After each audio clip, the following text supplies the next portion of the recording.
तो आज की इस वीडियो में हम सरप्लस कैपिटल मेथड का सेकंड प्रॉब्लम देखने जा रहे हैं। तो यह प्रॉब्लम आपको फर्स्ट ईयर बीकॉम के फाइनेंशियल अकाउंटिंग के बुक में भी मिल जाएगा। तो आज हम यह प्रॉब्लम देखने जा रहे हैं। तो यहाँ पर हमें एक पार्टनरशिप फर्म दिया गया है, उसके पार्टनर से ABC और उनका रेशियो है 3:2 रिस्पेक्टिवली। तो यहाँ पर एक पार्टनरशिप फर्म है जो कि डिसॉल्व हुआ है 31 दिसंबर 2015 को, और हमें बैलेंस शीट्स दी गई है। तो लाइबिलिटी साइड्स देखते हैं। सबसे पहले तो लाइबिलिटीज में है कैपिटल्स। तो कैपिटल्स यानी पार्टनर्स की इन्वेस्टमेंट। सो ए का कैपिटल है 24,000 का, बी का कैपिटल है 15,000 का और सी का कैपिटल है 9,000 का।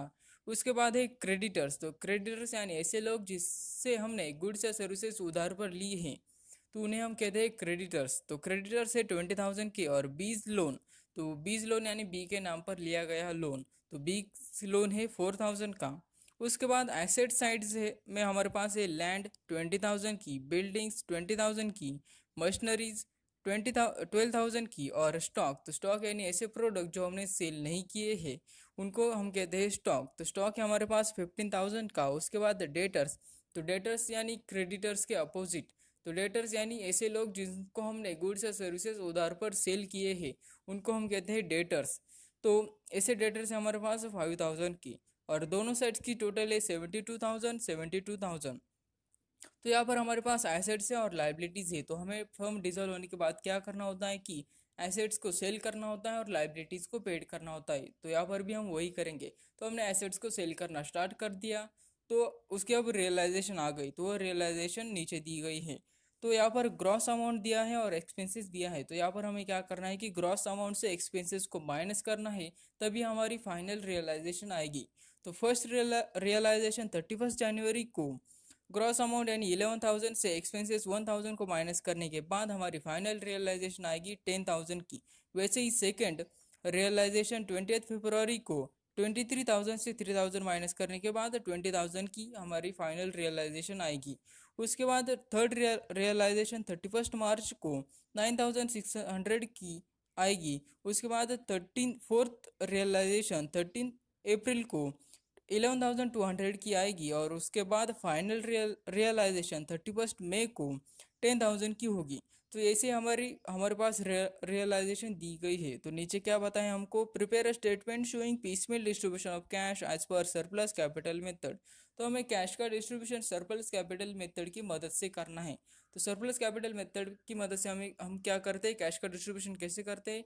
तो सबसे पहले एक्सटर्नल लाइबिलिटीज को पेड करते हैं, उसके बाद इंटरनल लाइबिलिटीज को पेड करते हैं और लास्ट में हम पार्टनर्स कैपिटल को पेड करते हैं। तो यहाँ पर हमारे पास एक्सटर्नल लाइबिलिटीज है क्रेडिटर्स, तो उसको हम सबसे पहले पेड करेंगे। उसके बाद इंटरनल लाइबिलिटीज हमारे पास है बीज लोन, तो उसको हम सेकंड पेड करेंगे और लास्ट में हमें पार्टनर्स को पेड करना है। पर यहाँ पर 3 पार्टनर हैं, तो हमें कैसे पता चलेगा कि कौन से पार्टनर को सबसे पहले पेड करना है। तो यहाँ पर हम इनको प्रो राटा बेसिस पर नहीं पेड कर सकते। क्यों? क्योंकि इनका कैपिटल रेशियो और प्रॉफिट शेयरिंग रेशियो एक जैसा नहीं है, इसलिए हम इनको प्रो राटा बेसिस पर या फिर प्रॉफिट शेयरिंग रेशियो के हिसाब से नहीं पेड कर सकते। तो इसलिए हम क्या करते हैं कि सरप्लस कैपिटल मेथड में हम पार्टनर्स का पहले सरप्लस कैलकुलेट करते हैं और उसी के हिसाब से उनको पेमेंट करते हैं। यानी जिसका सरप्लस सबसे ज़्यादा आएगा उसी को हम सबसे पहले पेड करेंगे। तो सरप्लस यानी क्या कि सरप्लस यानी पार्टनर की इन्वेस्टमेंट, यानी कौन से पार्टनर ने सबसे ज़्यादा इन्वेस्ट किया है, तो उसी को हम कहते हैं सरप्लस। तो वही हम निकालने वाले हैं। तो सबसे पहले हम सरप्लस निकालेंगे और उसके बाद कैश का डिस्ट्रीब्यूशन करेंगे। तो चलिए सबसे पहले सरप्लस कैलकुलेट करते हैं। तो अब सॉल्यूशन देखते हैं। तो सॉल्यूशन में हम सरप्लस सबसे पहले कैलकुलेट करने वाले हैं। तो statement showing surplus capital column देख लेते हैं कौन से आने वाले हैं। पर्टिकुलर्स का कॉलम, कैपिटल्स में A3 B3 C2 ABC partners के नेम और उनके रेशियो 3:2। तो सबसे पहले हमें लिखना होता है ओपनिंग बैलेंस। हम लिखेंगे पर्टिकुलर्स में ओपनिंग बैलेंस। ए का बैलेंस है 24,000, बी का 15,000, सी का 9,000। अब या उसके बाद हमें क्या करना होता है कि इनका एक्चुअल कैपिटल फाइंड करना होता है। यानी एक्चुअल कैपिटल यानी क्या, रिजर्व फंड हो तो उसे ऐड करना होता है, प्रॉफिट हो उसे ऐड करना होता है, लॉस हो तो उसे माइनस करना होता है। पर हमारे पास यहाँ पर बैलेंस शीट्स में कुछ भी नहीं दिया गया है, तो यही इनका एक्चुअल कैपिटल है। तो हम बढ़ते हैं अब सेकंड स्टेप पर। तो सेकंड स्टेप क्या है कि इनको प्रॉफिट शेयरिंग रेशियो से डिवाइड करना है। तो पर्टिकुलर्स में लिखेंगे हम प्रॉफिट शेयरिंग रेशियो। तो ए को डिवाइड करेंगे हम 3 से, बी को डिवाइड करेंगे 3 से और सी को डिवाइड करेंगे 2 से, जो कि इनका प्रॉफिट शेयरिंग रेशियो है। और जो डिवाइड करने के बाद जो आंसर आता है उसको हम कहते हैं यूनिट वैल्यूज। तो ए की यूनिट वैल्यूज आती है 24,000 divided by 3 is equal to 8,000। B की यूनिट वैल्यूज आती है 15,000 divided by 3 is equal to 5,000। और सी की 9,000 divided by 2 is equal to 4,500। तो ये हमारी यूनिट वैल्यूज आई। तो इसके बाद हमें क्या करना होता है कि सबसे स्मॉलेस्ट यूनिट वैल्यूज को सिलेक्ट करना होता है। तो हम यहाँ पर 4,500 को सिलेक्ट करेंगे क्योंकि वो 8,000 और 5,000 से छोटी है, इसलिए हम 4,500 को सिलेक्ट करेंगे। उसके बाद हमें क्या करना होता है कि जो हमने सबसे स्मॉलेस्ट यूनिट वैल्यूज को सिलेक्ट किया है उसको एज अ बेस लेकर प्रॉफिट शेयरिंग रेशियो से मल्टीप्लाई करना होता है। तो टेकिंग पर्टिकुलर्स में लिखेंगे हम taking C's capital as a base और 4,500 से मल्टीप्लाई करेंगे। तो सबसे पहले हम 4,500 को 3 से मल्टीप्लाई करेंगे तो आंसर आएगा 13,500। फिर से 4,500 को 3 से मल्टीप्लाई करेंगे, आंसर आएगा 13,500। और लास्ट में 4,500 को 2 से मल्टीप्लाई करेंगे तो हमारा बेस आएगा 9,000। यानी 30,500, 13,500 और 9,000 ये हमारे बेस आए, यानी पार्टनर्स के बेस आए। उसके बाद हम एक अब कैलकुलेट करेंगे सरप्लस। तो सरप्लस कैपिटल कैसे कैलकुलेट होता है? तो 24,000 यानी एक्चुअल कैपिटल से हम बेस को माइनस करेंगे तो हमारा सरप्लस आ जाएगा। तो चलिए अब ए का सरप्लस निकालते हैं। तो ए का एक्चुअल कैपिटल है 24,000 और बेस है 13,500। तो इन दोनों की माइनस करने के बाद ए का सरप्लस आता है 10,500। वैसे ही वैसे ही बी का, तो बी का एक्चुअल कैपिटल है 15,000 और बेस है 13,500 और उसका सरप्लस आता है 1,500। और सी का 9,000 माइनस 9,000 इज इक्वल टू 0, यानी सी का कुछ सरप्लस नहीं आया। तो यहाँ पर ए का सरप्लस आया 10,500 और बी का सरप्लस आया 1,500। तो यहाँ पर दो पार्टनर्स का सरप्लस आया, पर हमें एक ही पार्टनर का सरप्लस आया क्योंकि हमें सबसे पहले एक ही पार्टनर को पेड करना है। तो इसलिए हम क्या करेंगे, फिर से स्टेप 2 पर जाएंगे और स्टेप 2 से ही कंटिन्यू करेंगे। तो चलिए अब स्टेप 2 से कंटिन्यू करते हैं। तो स्टेप 2 क्या है कि प्रॉफिट शेयरिंग रेशियो से डिवाइड करना है। तो ए को डिवाइड करेंगे, यानी 10,500 को डिवाइड करेंगे हम 3 से, 1,500 को डिवाइड करेंगे हम 3 से। तो हमारी जो आंसर आता है उसे हम कहते हैं यूनिट वैल्यूज। तो पर्टिकुलर्स में लिखेंगे यूनिट वैल्यूज और ए की यूनिट वैल्यूज आती है 10,500 divided by 3 is equal to 3,500। Capitals B में 1,500 divided by 3 is equal to 500। तो हमारी यूनिट वैल्यूज आई। तो यूनिट वैल्यू सबसे छोटी हमें सिलेक्ट करनी है, तो हम 500 को सिलेक्ट करेंगे और उसको एज अ बेस लेकर हमें प्रॉफिट शेयरिंग रेशियो से मल्टीप्लाई करना है। तो पर्टिकुलर्स में लिखेंगे taking B's capital as a base और मल्टीप्लाई करेंगे 500 को 3 से। तो 500 इंटू 3 इज इक्वल टू 1,500 और 500 इंटू 3 इज इक्वल टू 1,500। तो हमारा बेस आ गया है। तो इसके बाद हमें क्या करना है कि एब्सोल्यूट सरप्लस अब कैलकुलेट करेंगे। तो therefore absolute surplus is equal to, तो यहाँ पर हम एक्चुअल कैपिटल से माइनस नहीं करेंगे, हम जो इससे पहला जो सरप्लस आया है 10,500 और 1,500 उससे हम बेस को माइनस करेंगे। तो चलिए अब करते हैं। तो ए का सरप्लस आएगा 10,500 माइनस 1,500 इज इक्वल टू 9,000 और बी का 1,500 माइनस 1,500 इज इक्वल टू 0। तो यहाँ पर हमारा सरप्लस आ गया है। सबसे ज़्यादा सरप्लस ए का है, तो सबसे पहले ए को पेड करेंगे। तो कितना पेड करेंगे हम? 9,000 सबसे पहले ए को पेड करेंगे। उसके बाद 2 नंबर पर हम ए और बी को दोनों को साथ में पेड करेंगे। जो उनका बेस है उतना ही हम उनको पेड करेंगे, यानी ए को पेड करेंगे 1,500 और बी को पेड करेंगे 1,500। यानी इसी रेशो में हम उनको पेड करने वाले। इनका रेशो निकाल लिया जाए 1,500 का और 1,500 का, तो आता है 1:1। तो हम ए और बी को 1:1 के रेशो में पेड करने वाले। तब तक 3,000 पेड नहीं होते, तब तक हम इनको 1:1 रेशो में पेड करने वाले हैं। और उसके बाद उनका जो कैपिटल है वो ऑटोमेटिकली प्रॉफिट शेयरिंग रेशो में ही आता है। तो उसी प्रॉफिट शेयरिंग रेशो के हिसाब से हम बाद में उनको जितना भी कैश बचता है उनका डिस्ट्रीब्यूशन हम पार्टनर्स के बीच कर देंगे। तो अब हमें यहाँ पर पता चल गया है कि हमें सबसे पहले किसको पेड करना है और कितना पेड करना है। तो चलिए अब पेड करते हैं। तो statement showing distribution of cash as per surplus capital method. तो कॉलम देख लेते हैं कौन से आने वाला है। सबसे पहले डेट का कॉलम, डेट 2016। उसके बाद पर्टिकुलर्स का कॉलम, उसके बाद कैश का कॉलम और उसके बाद हमें लिखनी होती है लाइबिलिटीज, जिसको हमें सबसे पहले पेड करना है उसको हमें लिखना होता है। तो सबसे पहले हम एक्सटर्नल लाइबिलिटीज को पेड करते हैं। तो एक्सटर्नल लाइबिलिटीज हमारे पास है क्रेडिटर्स, तो उसको हम लिखेंगे क्रेडिटर्स। उसके बाद हमको इंटरनल लाइबिलिटीज़ को पेड करना होता है। तो उसके बाद हम लिखेंगे इंटरनल लाइबिलिटीज़, हमारे पास है बीज लोन, तो उसको हम लिखेंगे बीज लोन। और उसके बाद हम लिखते हैं पार्टनर्स कैपिटल। तो कैपिटल्स में A3 B3 C2, यहाँ पर ABC पार्टनर्स के नेम और उनका रेशो 3:2। तो ऐसे कॉलम्स आने वाले हैं। तो यहाँ पर हम क्या करने वाले हैं कि सबसे पहले रियलाइजेशन करेंगे, और रियलाइजेशन करने के बाद सबसे पहले हम क्रेडिटर्स को 20,000 दे देंगे। 20,000 देने के बाद हम बीज लोन को 4,000 देंगे, और उसके बाद कैपिटल्स में ए को 9,000 देंगे। उसके बाद फिर ए और बी को 1,500 दे देंगे, और उसके बाद जितना भी कैश बचता है उसका प्रॉफिट शेयरिंग रेशो में ही कैपिटल्स को पेड करेंगे। तो ऐसे हम कैश का डिस्ट्रीब्यूशन करने वाले हैं। तो चलिए अब करते हैं। तो सबसे पहले हम डेट के कॉलम में लिखेंगे 1 जनवरी, पर्टिकुलर्स में लिखेंगे ओपनिंग बैलेंस। तो कैश में हमारे पास कुछ नहीं है। क्रेडिटर से 20,000 के, बीज लोन है 4,000 की, ए का कैपिटल है 24,000 का, बी का कैपिटल है 15,000 का, और सी का कैपिटल है 9,000 का। ये जो वैल्यू हमने ली है वो वैल्यू हमने बैलेंस शीट से ली है। तो अब हमारे पास कैश कुछ नहीं, इसलिए हम करेंगे फर्स्ट रियलाइजेशन। डेट के कॉलम में लिखेंगे 31 जनवरी, फर्स्ट ग्रॉस रियलाइजेशन, जो कि है 10,000 की, यानी ग्रॉस अमाउंट है 11,000 का और एक्सपेंसेस उसका 1,000, यानी हमारी रियलाइजेशन होंगी 10,000 की। तो कैश के कॉलम में हम लिखेंगे 10,000। तो अब हमारे पास 10,000 आ गया है। तो इसका हम क्या करेंगे, क्रेडिटर्स को हमें सबसे पहले पेड करना है, तो उसको हम पेड करेंगे। तो लेस पेड टू क्रेडिटर्स, तो कैश से 10,000 माइनस करेंगे और क्रेडिटर्स को 10,000 दे देंगे। इसके बाद देखते हैं बैलेंसेस ड्यू।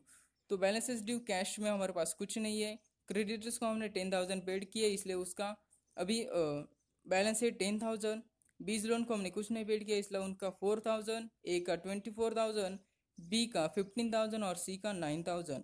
अब हमारे पास फिर से कैश कुछ नहीं, इसलिए हम करेंगे सेकंड रियलाइजेशन। डेट के कॉलम में लिखेंगे 20 फरवरी, पर्टिकुलर्स में लिखेंगे second gross realisation. Gross amount है 23,000 और उसका एक्सपेंसेस 3,000। इन दोनों की माइनस करने के बाद रियलाइजेशन आती है 20,000 की। अब हमारे पास 20,000 का कैश है, तो 20,000 से हमें क्या करना है कि क्रेडिटर्स को 10,000 पेड करनी है। तो चलिए क्रेडिटर्स को पेड करते हैं। तो लेस पेड टू क्रेडिटर्स, तो कैश से हम 10,000 माइनस करेंगे और क्रेडिटर्स को 10,000 दे देंगे। तो 10,000 देने के बाद बैलेंसेस ड्यू आता है। कैश में हमारे पास है 10,000, क्रेडिटर्स को हमने पूरा पेड किया, वो हो गया नील, यानी ज़ीरो हो गया। अब बीज लोन है 4,000 का, ए का कैपिटल है 24,000 का, बी 15,000 और सी 9,000। उसके बाद अब हमारे पास अभी 10,000 का कैश है, तो अब हमें बी को पेड करना है। तो चलिए अब बी को पेड करते हैं। तो लेस पेड टू बीज लोन, तो बीज लोन को कितना पेड करना है हमें, 4,000। तो कैश से हम 4,000 माइनस करेंगे और बीज लोन को 4,000 दे देंगे। उसके बाद बैलेंसेस ड्यू आता है, हमारे पास कैश है 6,000, बीज लोन भी पेड हो गया। उसके बाद ए का बैलेंस आता है 24,000, बी का 15,000 और सी का 9,000। अब हमारे पास क्रेडिटर्स और बीज लोन भी पेड हो चुके हैं और हमारे पास कैश भी है। और उसके बाद हमें क्या करना है कि सरप्लस पेड करना है। तो सरप्लस हमें सबसे पहले ए का पेड करना है। तो ए को हमें कितना पेड करना है, 9,000, पर हमारे पास 9,000 नहीं है, 6,000 ही है। तो हम क्या करेंगे, 6,000 ही ए को पेड करेंगे। तो लेस पेड टू ए, 6,000 हम कैश से माइनस करेंगे और ए को 6,000 दे देंगे। तो हमारा बैलेंसेस ड्यू आता है, कैश में हमारे पास कुछ नहीं। ए का ड्यू आता है 6,000 माइनस करने के बाद 18,000, बी का ड्यू आता है 15,000, सी का ड्यू आता है 9,000। अब हमारे पास कैश कुछ नहीं, इसलिए हम करेंगे थर्ड रियलाइजेशन, जो कि है 31 मार्च को। Third gross realisation, gross amount है 10,200 की और एक्सपेंसेस है 600 का। तो उसका टोटल रियलाइजेशन होगी 9,600 की माइनस करने के बाद। तो अब हमारे पास 9,600 है और हमें कैपिटल यानी पार्टनर्स कैपिटल को ए को और 3,000 पेड करने हैं। तो सबसे पहले हम उनको 3,000 पेड करेंगे।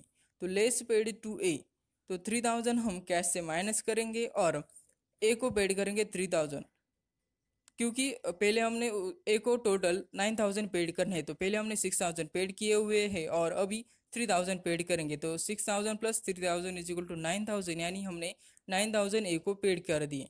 अब देखते हैं बैलेंसेस ड्यू। तो कैश में हमारे पास है 6,600, ए का ड्यू है 3,000 पेड करने के बाद 15,000, बी का ड्यू है 15,000 और सी का ड्यू है 9,000। अब हमारे पास कैश भी है और हमें पेमेंट भी करना है, तो हमें सेकेंड सरप्लस के हिसाब से पेमेंट करना है ए और बी को। तो ए को हमें 1,500 देने हैं और बी को 1,500 देने, यानी कुल मिलाकर हमें 3,000 देने हैं।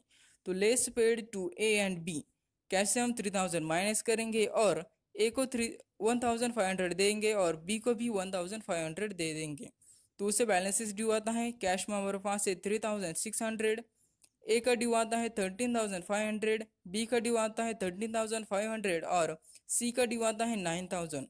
उसके बाद हम क्या करने वाले हैं कि अब पार्टनर्स का जो कैपिटल है वो अभी रेशियो में आ गया है, यानी 13,500, 13,500 और 9,000, अगर हम इनका रेशियो निकालते हैं वो आता है 3:2, यानी ये अभी प्रॉफिट शेयरिंग रेशियो में ही आया है। तो यहाँ पर हम क्या करना है, जितने भी आगे की रियलाइजेशन है कैश है उनका सभी का डिस्ट्रीब्यूशन हम प्रॉफिट शेयरिंग रेशियो में ही करने वाले हैं, क्योंकि हमने सभी सरप्लस क्लियर कर दिया है। तो चलिए अब तीनों पार्टनर्स को एक साथ पेड करते हैं।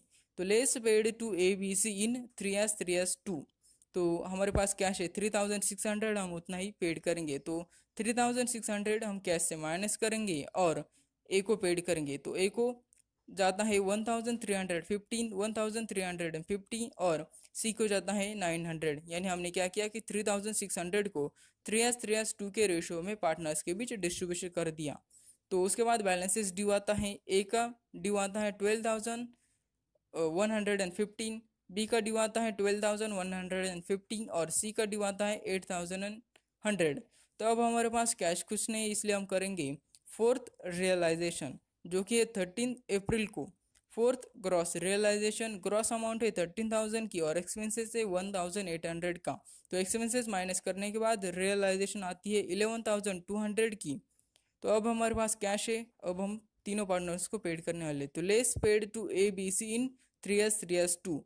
तो 11,200 हम कैश से माइनस करेंगे और पार्टनर्स के बीच 3:2 के रेशियो में पे डिस्ट्रीब्यूट कर देंगे। तो ए को जाता है 4,200, बी को जाता है 4,200 और सी को जाता है 2,800।